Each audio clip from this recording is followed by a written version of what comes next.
I'll never forget the family vacation we took when I was 8 years old. Everyone had a favorite activity. For my dad, it was playing golf. For my grandfather, it was working in the garden. All the women cooked, but for me, it was swimming. Now, there were 3 rules that we had to follow before we could go into the lake.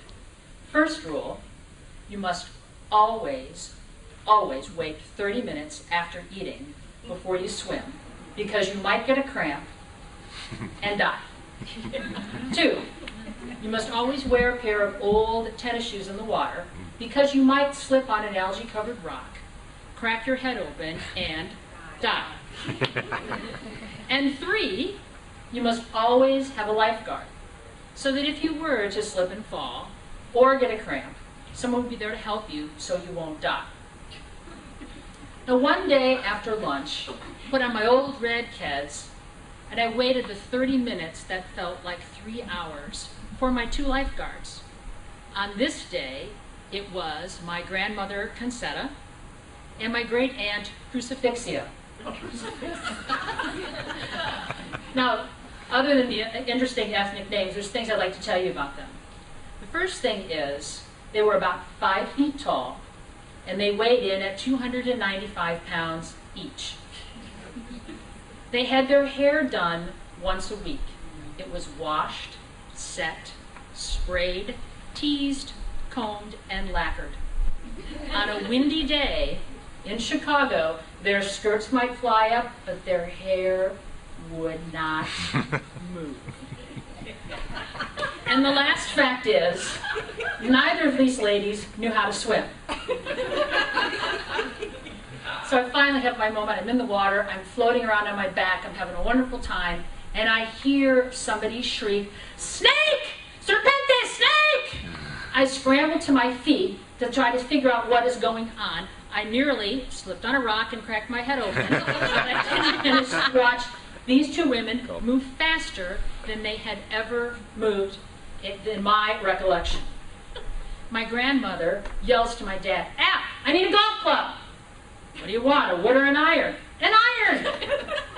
And Crucifixia yells, "Get the garden hoe, the garden hoe." "No, no, not Sophia, you know, the garden hoe."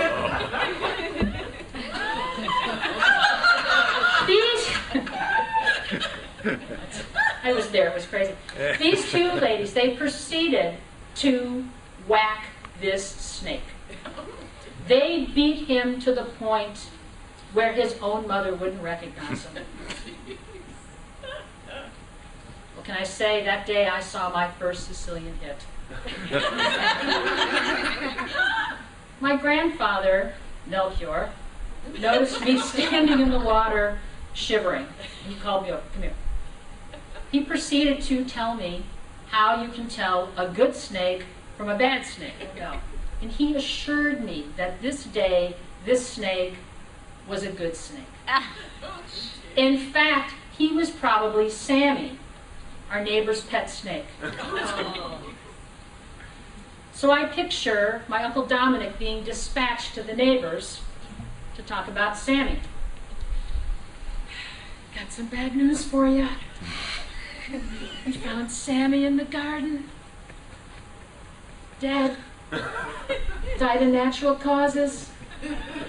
Hit himself in the head with a golf club 47 times. Well, I did learn a few things that day. 3 things, actually. One was how to identify a poisonous snake. The second thing was, if you ever need to kill a snake, a golf club is a great tool for the job.